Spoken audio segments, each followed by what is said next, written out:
Hello everyone, this is Kasturi and you are watching SST Buzz. Today we are going to focus on the age of revolution and time period is at 1830 to 48. Session थोड़ा सा लंबा हो सकता है but don't worry, we are going to enjoy a lot. So roll up your sleeves and get ready for the session. अब हम जानेंगे एक के बाद एक कैसे एक एक टेरिटरी नेशन स्टेट बन गया. So first we are going to start by Greece. So actually in 15th century Greece was the part of Ottoman empire. From long they were under Ottoman empire but later on in 1821 they had started to think no, we don't want to stay with Ottoman Empire, we want to be independent. तो वो कहाँ से उनको ये thinking process मिला? From the revolutionary. क्योंकि उनका revolutionary के जो थॉट प्रोसेस था, जो वे ऑफ थिंकिंग था, that actually influenced Greek. Now सिर्फ इन्फ्लुएंस कर दिया और उन लोग ने नेशनलिज्म के लिए फाइट किया? Not like that. They got help by that lot many Greeks, those who were staying over there as in the exile. So that Greeks and as well as Western Europeans also, they supported them to get that independence. Now poet and artist, those who were there in Greece, they used to think नहीं, European civilisation में जो भी what ever European civilisation हम जानते हैं that is actually came from Greece. क्योंकि Greece का जो कल्चर है वो सबसे एंशियंट माना जाता था and they considered like that. So that's why they use to tell that Greece civilisation, Greece culture is like the cradle of European civilisation. European civilisation के जो शुरुआत है, जो स्टार्टिंग पॉइंट है, जो सनराइज है, that is actually from Greece. Now next one is there. So actually 1821 they had started to think to get independence, but 1824 in that island Chios, there more than 20,000 Greek were killed by the Turk. And that was really very pathetic, horrible, that massacre was there. And due to that massacre, so Greek thought कि no, now onward we are not going to stay with Ottoman Empire. And after all 1832 Treaty of Constantinople, that with the help of that treaty they make themselves free from Ottoman Empire and they were considered as a independent nation state. Now let's keep a look on the development of nationalism. ये जो each and every country का जो nation state के पीछे जो feelings of nationalism, वो nationalism grow किया only because of war और territorial expansion? Not like that. वो क्या है कि these are actually cultural capsules. ठीक है, तो first one is the feelings, the creating the idea of nation. People they started to think कि अब हम किसी एम्पायर के कंट्रोल में नहीं रहना चाहते. We want to make ourself free. तो वो जो सोच है कि we want to make our country independent, तो ये सोच है. ये सोच के बाद these are the different cultural activities through which they had captured common people, that feelings. They had captured common people's weakness and the common people influenced by all these cultural activities. What are they? Art that 1824, that Chios massacre in Chios, that had taken a lot of people from Greek. The moment they have gone through more than 20,000 people they were killed by Turk, कितने सारे women and kids they suffered a lot. ये देखते हुए बाकी सारे जो Greek common people, उनके दिल में एक रोमांटिसिज्म, एक वीकनेस पैदा हुआ. फिर हम और भी देखना चाहते हैं म्यूजिक के बारे में. कैरल कुर्पिंस्की, वो because of his musical contribution, तो उन्होंने थ्रू म्यूजिकल कंट्रीब्यूशन उन्होंने नेशनलिज्म को ग्रो किया. तो different varieties of here we can see that Herder for the German culture, Herder he had gone through that, he had described that German का जो culture है वो develop हुआ है, जो nationalism का जो feelings है वो develop हुआ है because of folk song, folk dance, poetry, even Volksgeist. वो क्या है? the spirit of nation. Here German common people known as das Volk, it comes also as a 1 mark question. Even Volksgeist, that is also very important for 1 mark question, that is known as the spirit of nation, that is considered as the spirit of nation. So now the develop of nationalism for German, for Italy, for Poland, for Greece, everywhere. Actually war was not only one way to think about nation state. All these cultural activities actually all this cultural activity influenced common people to think about nationalism. Let's take a visit of Poland. So Poland के nationalism के बारे में हम जानेंगे. Definitely Poland के जो language थे that was Polish, but Polish language were not used everywhere. क्योंकि पोलैंड में रशियन डोमिनेंस ज़्यादा था. हालांकि ऑस्ट्रिया, प्रूशिया एंड रशिया ये तीनों जगह से वो पार्टीसेंट था कि कितने जगह किसके हिस्से में रहेगा, बट पोलैंड में Russian dominance was more. So that's why everywhere for the official work, for school work and for common language, so Russian language had been used. So here Polish language को उन लोगों ने क्या किया, अपना जो nationalism के फीलिंग्स को एनहांस करने के लिए और भी ज़्यादा करने के लिए they use to use Polish language. And for that clergy, most of time clergy they used to use Polish language ताकि वो अपना nationalism को और भी ज़्यादा कर पाए. And for that they sometimes they had to go for longer time in jail. तो ये जो था अपना लैंग्वेज होते हुए भी रशियन लैंग्वेज को अपनाना, so that was very difficult for them. So that's why they had taken all other form of cultural activity to enhance their feelings of nationalism. अपना नेशनलिज्म फीलिंग्स को इन्हांस करने के लिए दूसरे तरीका का कल्चर को, अपना जो कल्चर देश का कल्चर है वो कल्चर के ज़रिए कॉमन पीपल को स्प्रेड, कॉमन पीपल के अंदर स्प्रेड किया कि नेशनलिज्म कितना ज़रूरी है. And also polonaise and mazurka they are the they are considered as that Poland's folk dance. Okay, nationalist symbol माना जाता है. Now Karol Kurpinski, he was very renowned musician and so that with the help of his opera he tried to spread over that strong feelings of nationalism towards that Poland's people. Okay, so now here we have gone through that folk song, folk dance, even folklore, Karel Kurpinski's opera, even that all this dance form, these helped to bring Poland's nationalism faster. अब हम जानेंगे what are the reason behind the 1830 economic hardship in Europe. उनके पीछे क्या क्या reason है जो क्या है ना एक सबसिस्टेंस क्राइसिस क्रिएट हुआ. Okay, so first is there increase of population. Day by day increase of population, that is very common thing, but on that time that graph was little high. Now next point is there, अगर population बहुत ज़्यादा high हो गया and तो फिर what would be there.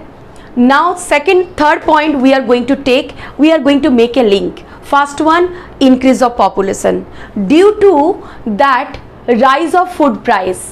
Rise of food price वो कैसे कि अगर accessibility कम है then definitely affordability would be there, means won't be there. Accessibility अगर ज़्यादा नहीं है, अवेलेबिलिटी अगर ज़्यादा नहीं है, तो definitely affordability won't be there. तो राइज ऑफ फूड प्राइस के प्राइस ज़्यादा होंगे। Even one of the reason bad harvest, अगर बिकॉज ऑफ नेचुरल कैलामिटी वो है तो फिर definitely food shortage must be there. तो वो फूड शॉर्टेज अगर है तो फिर जो दोज वो आर इन विलेज, तो वो क्या चाहेंगे, चलो हम शहर में जाते हैं, वहाँ जाके हम कुछ काम ढूंढ लेंगे for their livelihood. So that's why the villagers they started to migrate, वो they started to shift from rural area to city area. तो वो पहुंचने लगा, तो वहाँ पे what was the scenario, gradually village से people city में पहुंच रहे थे, तो number of people in city was increasing gradually है। तो ऐसे सिचुएशन में क्या और एक रीजन क्या है, autocracy and peasant, and on that time actually lot many places feudal system was there. Feudal system क्या है, one side capitalist, they are really very rich, and another side very landless labor, and those who are just like a beggar. So like that society was divided into two sections according to their economic condition. एक का economy के लिए बहुत strong है और एक बहुत week है। तो वो because of that feudal system, one side aristocracy was there and another side peasant. तो ये जो दोनों का जो है ना two section was there, because of that hardship और भी ज़्यादा कैसा हो गया, जो इकोनॉमिक डिस्ट्रीब्यूशन वो एरिस्टोक्रेसी के लिए, एरिस्टोक्रेट पीपल के लिए ज़्यादा, एंड वहाँ पे ज़्यादा हो जाएगा तो फिर पीजेंट के लिए वो स्कैर्सिटी बन जाएगा। Isn't? Now next is there import of cheap machine made clothes from England. और वही टाइम पे क्या है ना, ऑलरेडी मैनचेस्टर में और इंडस्ट्रियलाइजेशन हो चुका है, एंड होने के लिए क्या हुआ, because of that all this machine made clothes had been started to distribute. और वो होने के कारण क्या है, जो वीवर्स हैं उनका काम नहीं है, मशीन मेड क्लोथ्स का प्राइस बहुत ही कम था, तो common people they will try to purchase that one. क्यों? क्योंकि प्राइस कम है। तो that was the scenario 1830 economic hardship के पीछे ये रीज़न था। First reason population high, second reason क्या था, people they shifted from village to city. Now next point is there due to bad harvest, और क्या है ना, the food shortage was there, food scarcity was there. Now next point was there because of feudal system, so aristocrat and the peasant they had a class. And next point is there that that machine made clothes price was so cheap, so people tried to purchase that only, so weavers got affected for that. Already हम 1830 के जो economic crisis in Europe वो जान चुके हैं। Now 1848 में France में वही पीजेंट रिवोल्ट वो एकदम एक सैचुरेशन पॉइंट था। वो कैसे? क्योंकि 1813 से वो ग्रेजुअली इकोनॉमिक क्राइसिस स्टार्ट हो गया था। 1848 पे फ्रांस में क्या था, because of rise in population, so food shortage एक one of the most important point, और सेकेंड पॉइंट है अनएम्प्लॉयमेंट। तो ये दोनों रीज़न इतना ज़्यादा स्प्रेड ओवर हो गया, इतना ज़्यादा भयावह हो गया कि on that time king was there Louis Philippe, and he was forcefully he was force to flee, वो भागने में मजबूर हो गए। अभी वो time monarchy system was not there, but as a constitutional monarch तो उन्होंने वो ये जो सिचुएशन है कंट्रोल नहीं कर पाए, और उनके भागने के बाद किसी ना किसी को तो कंट्री का रिस्पॉन्सिबिलिटी लेना ही है। तो नेशनल असेंबली उन्होंने रिपब्लिक के दौर पे एस्टेब्लिश किया। तो जैसा ही रिपब्लिक के दौर पे एस्टेब्लिश किया, उन लोग means that national assembly declared that 21 and above age they can cast their vote, even for the due to unemployment, one more right has been given, that is that right to work. Every people will get work and with the help of national workshop. जैसे कि हमारे now days हम भी experienced है NREGA 2005, yes, right to work, like that. So now ये सारी तो reason था ही. The people they are very much unhappy, specially peasant. Now 1845, just 3 years back, one more revolt was there that was known as Silesia weaver revolts. तो weaver revolts क्यों था? क्योंकि viewers को कॉन्ट्रैक्टर रॉ मटेरियल सप्लाई करते थे and within few days they have to give that all this final products. But इसमें क्या था कि their wages were very low, कि it was very difficult to run their family. तो इसलिए क्या हुआ, इन लोगों ने, वीवर्स लोगों ने द कॉन्ट्रैक्टर के घर जो मैंसन थे वो घेर लिया था. दो contractor with his family pass neighbour वाला गांव में चले गए, लेकिन उन लोगों ने फिर से आर्मी ग्रुप लेके आके वो सिचुएशन को कंट्रोल किया. और वो सिचुएशन को कैसे कंट्रोल किया? 11 वीवर्स को एक साथ उन्होंने आर्मी के थ्रू गोली मार दिया. तो ये था द वीवर्स ग्रीवेंसेस. फिर बाद में फूड शॉर्टेज, अनएम्प्लॉयमेंट था. फिर किंग लुइस फिलिप भाग गए. Because of that again republic माना गया. तो the whole France they were running through that economic shortage. 1848 में पेजेंट अपराइजिंग इन फ्रांस हम जान चुके हैं. And what was the reason behind it? Because of poverty, because of unemployment, even food scarcity. These were the reason. Now वही time पे, वही time span में 1848 again we can find the revolution of the liberals. तो revolution of the liberals के पीछे what was the reason, क्या कारण था? तो फ्रांस में ऑलरेडी हम देख चुके हैं कि लुइस फिलिप के बाद फिर नेशनल असेंबली ने रिपब्लिक के हिसाब से डिक्लेयर कर दिया, है ना. तो फिर what was the condition of other areas of the rest of the Europe? It may be German, Italy, Poland, Austro-Hungary. तो ये सब जगह के जो men and women they demanded for something. what? First one, constitution. each and दो तब तक nation state बनाई नहीं, but they demanded for constitution. each and every country should have their own constitution. and the second one, freedom of the press. Freedom of the press क्यों जरूरी है? If freedom of the press is there, press का freedom अगर दिया जाए, then only what would be there? The clarity would be there between the rulers and the common people. And third point is there, freedom of association. So here they actually demanded कि yes, whatever situation would be there, so they are ready to solve that. They are ready to find the solution with the help of that association. तो freedom of association के ज़रिए वो अपना जो भी problem है वो सॉर्ट आउट करना चाहा. तो ये था रेवोल्यूशन ऑफ लिबरल्स. उनका लिबरल्स का डिमांड था through out German, Italy, Poland and Austro Hungary.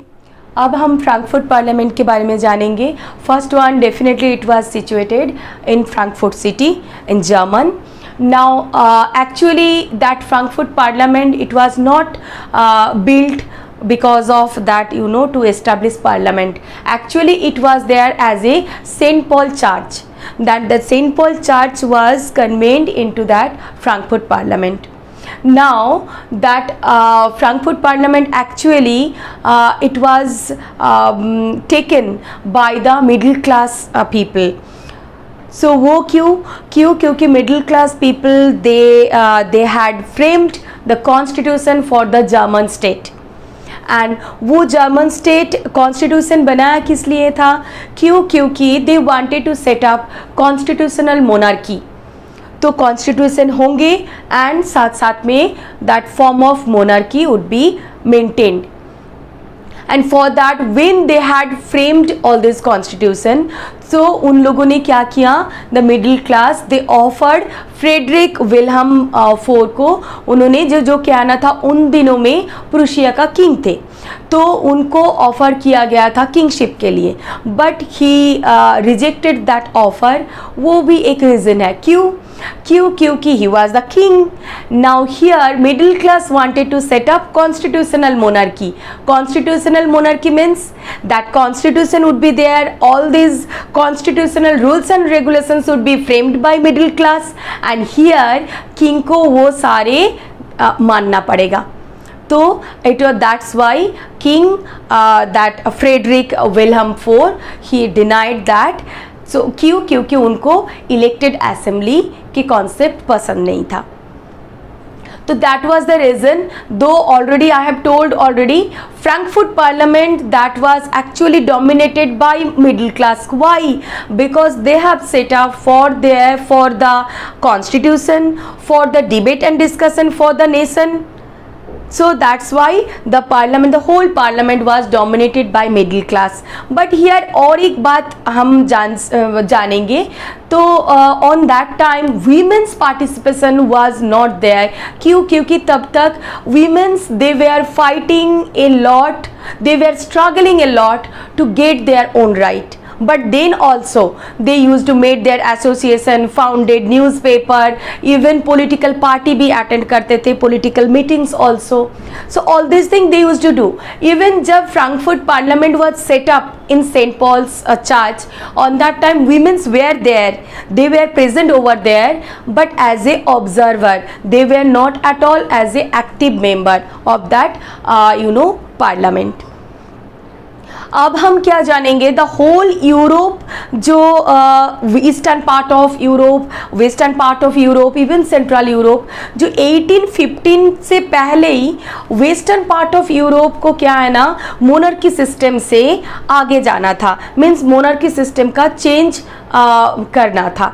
लेकिन 1848 के बाद फिर eastern part of Europe as well as central part of Europe they started to think about that far from the monarchy, means उनको फिर से monarchy form of government नहीं चाहिए था। दो कंजर्वेटिव ने बहुत लड़ाई की, conservative they have tried a lot to set up there that monarchy system, monarchy form of government, but liberal nationalist उन्हें होने नहीं दिया।